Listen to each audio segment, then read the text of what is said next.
He welcomed Stugatz into his entourage. Stugatz showed up barefoot in his entourage. We have become legitimate friends. I feel like that. You feel it. I feel it. I was telling my wife, this is the baddest man on the planet, but when you get him outside the octagon, he is genuine, sincere, caring, authentic, awesome. I trust you with my kids, man. Look at Masvidal is touched. He is holding his heart. He has it's all syrupy now. He was very moved by you bringing him on stage and allowing him to be in the famous company of The Rock.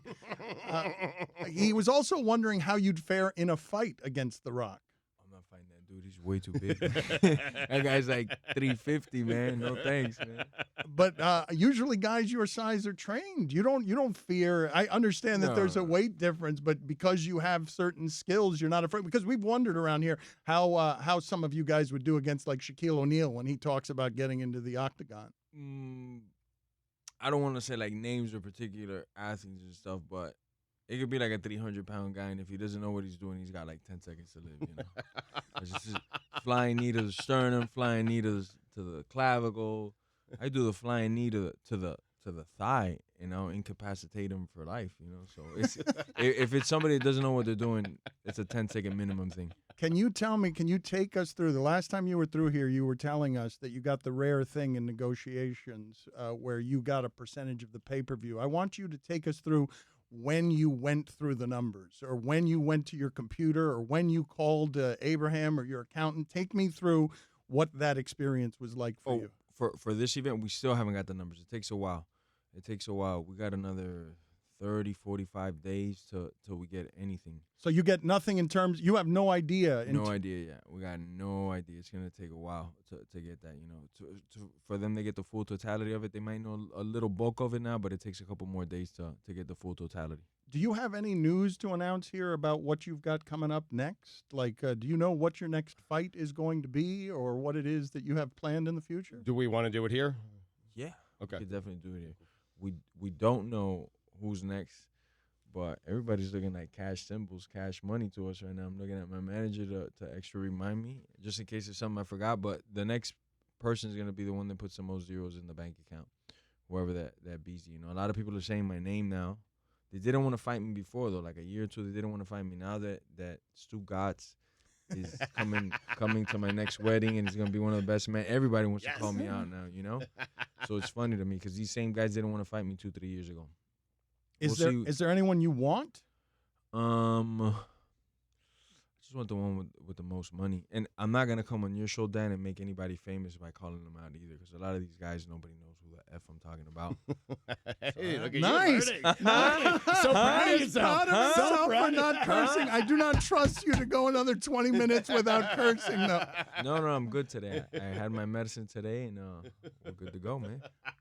Conor McGregor is the one. Before this last fight, you came on here and you said you saw dollar signs there. Yes, sir. But after the Diaz fight, you were eating pizza and you said that the midget didn't want you, or you didn't want the midget. Well, to be quite frankly, he was flirting with fighting the winner when the possibility of the winner was Nate. And he kept throwing it out there, and he even made his predictions that he thought Nate was win. Since I've won, he hasn't said a peep to address me or nothing. So I'm not a bully either. I'm not going to be one of these cyber bullies. You don't want to fight? I don't want to fight. Now, if you want to fight, I'm licking my chops. Man, we're going shopping, man. We're going to do it big, you know what I'm saying? But that dude don't want You it, looked man. so ready for that Diaz fight. You looked completely, not that you're ever scared entering the octagon, but it seemed like you knew, this guy doesn't, he's a bad man, but he's not got the skill set that I'm going to be afraid of. He doesn't, man. It was like, in simple terms, like I have this massive card collection of Marvel superheroes, and he has like a decent collection. And I invited him over, and I was like, "Oh, let's show each other his cards," you know. And he left crying. You know, my card collection was a lot better than his, and in depth, and you know. So hell yeah. You were upset though, right? That the doctor called that fight. You were visibly upset. I was super upset because I knew the groundwork I was laying in for those 3 rounds. I knew the traps that I was setting up for the last finale rounds, you know. And if you've seen me fight, you know I'm a surgeon, and I'm always thinking a couple steps ahead. And you can see the work that was being laid out, not just to the head, but to the body as well. I was digging to the kitchen hard, and that was to take his legs away from him in the 4th and 5th round. and his strategy that he wasn't in that good of shape, so he was saving it for the 4th and 5th round. That's crazy, man. Does that make sense to you guys? It was laugh out loud funny that he was about to execute his game plan in the 4th and 5th rounds. He does say that. Him for 3. He does say that, though. And to be fair, against McGregor, he was strong late. Against McGregor, but we're talking about a tiger from the wild and an animal that's been domesticated. It's a huge difference. I don't get tired and shy away from anybody. I've lost fights because I've been outpointed or I've been outskilled in the position, but I've never lost a fight because my fatigue was in question and I was hurt and I was tired and I was backing up. My nickname dictates that I'm not taking a step back. Whether I'm tired or hurt, you're just going to get more of a dog out of me. And Diaz knew that, but he's got to sell the rematch, so he's got to say things. I saw him put out something that the moment that you thought about quitting, when I'm on top of him, punching him in the face. This guy's a mind reader, man.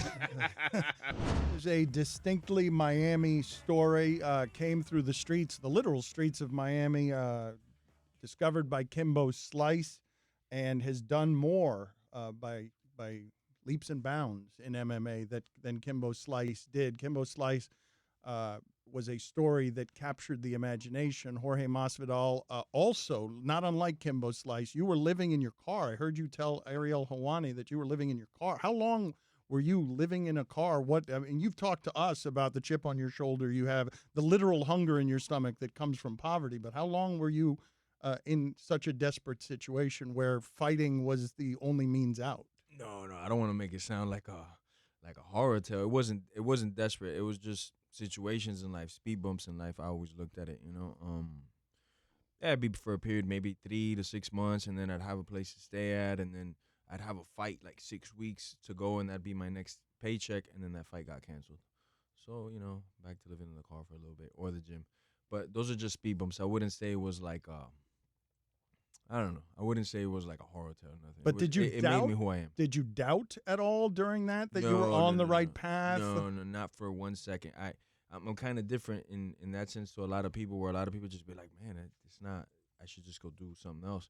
That never even phased my mind. I knew that I'd get myself out of that situation into a much better one, whether it was where I'm at right now or a different one, via these. I just knew it. There was no telling me otherwise, Jorge Masvidal in studio with us. What did you make of Stugatz when he arrived there barefooted in your entourage? Well, like you he kind of. I thought we'd meet like slightly later. I didn't know I'd see him right now, so I was right on the phone. I was sending a message and I put it down and whoa, right in my face with the good energy, ready to go. This guy was ready to scrap, man. Had the mouthpiece in the pocket, everything.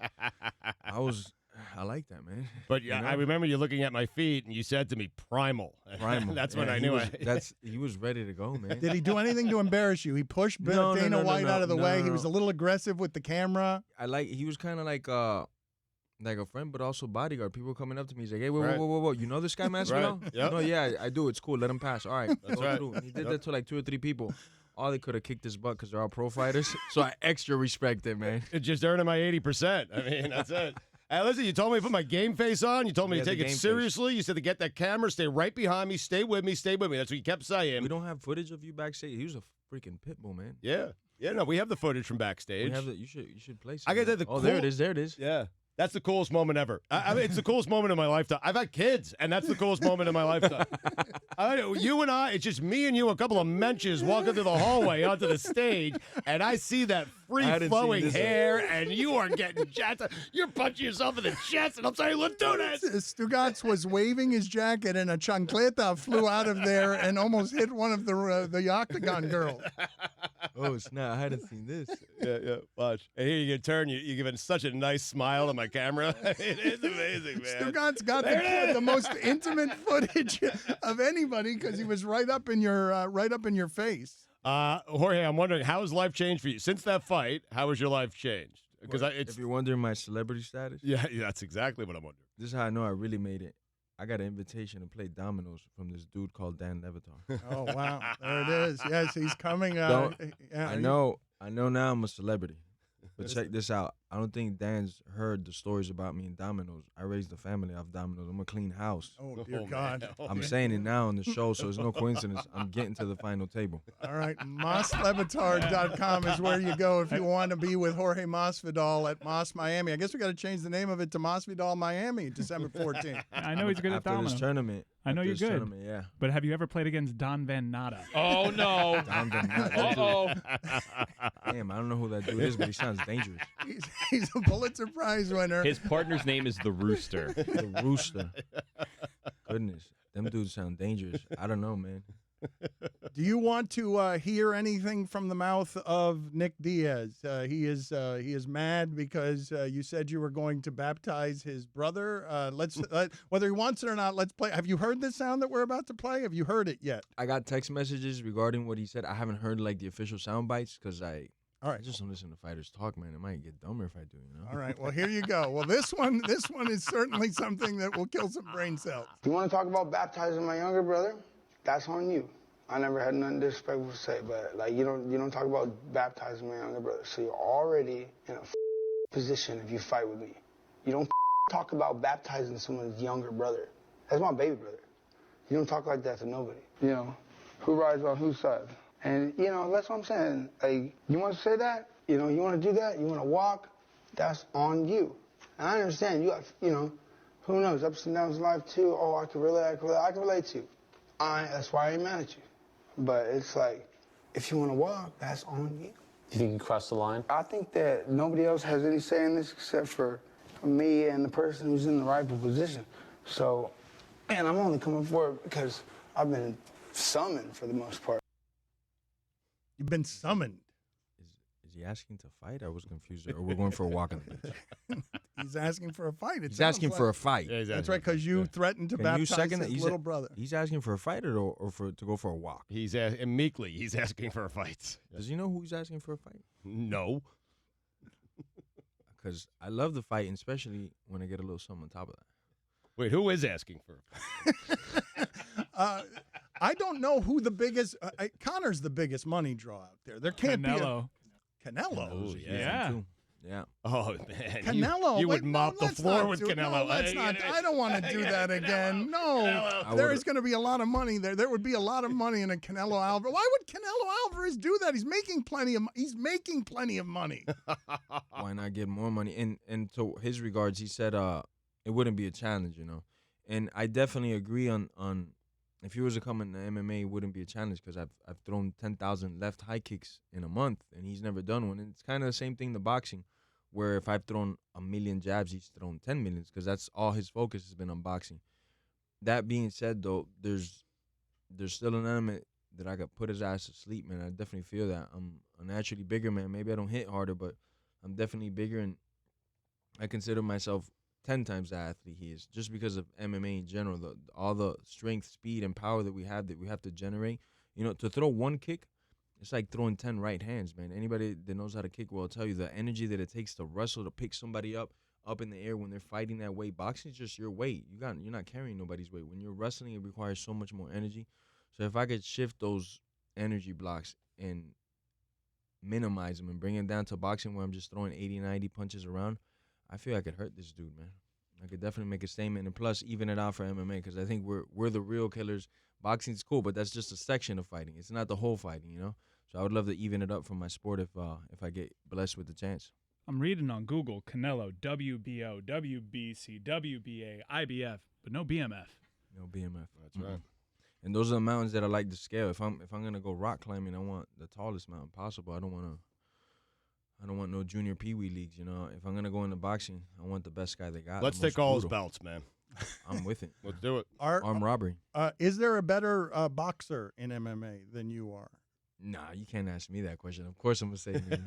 Well, who would you put in that class? Who would you put in the class as simply a boxer? There's a lot of good dudes, man. There's a lot of good dudes. There's a lot of good guys, actually. If you were to fight Canelo Alvarez, though, it would just be boxing, right? It'd just be boxing, but there's still things in boxing, especially if you look at a guy like Roberto Duran that they don't imply in boxing no more, that is part of boxing, you know? I just feel like it beat him up in some areas, you know. Does he have a better jab, better left hook than me? Yeah, of course, but there's still elements where I could take him into it and make it awkward for him, just like Conor did with Mayweather, that he was tagging Mayweather those first 4 rounds. He was finding him rather easy, I would say. To touch his face, he did it often, you know. He didn't have that endurance yet, but if he would have had endurance for 12 rounds, it'd be interesting to see what would happen. One of the best boxers in the UFC, at least reputation-wise, Nate Diaz. Mm-hmm. Yes. Yeah. So how that worked out. They say he's pretty good. So regardless of who it is you fight, okay, listen, the weigh-in was fantastic. It was just the greatest moment in my life. But I wanted to walk you in. You chose Roberto Duran. I understand that, and I forgive you, okay?